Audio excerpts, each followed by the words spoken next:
Hey champs, today we are going to learn 9 function in our PHP 100 function series.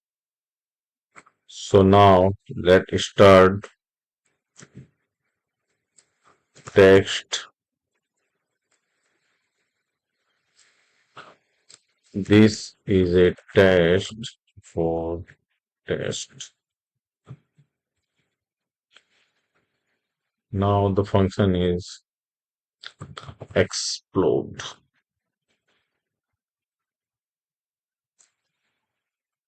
Convert string into array.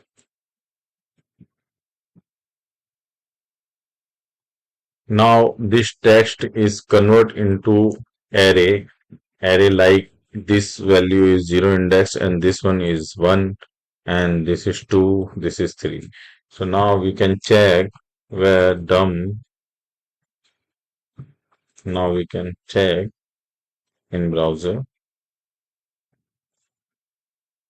This is a test for test.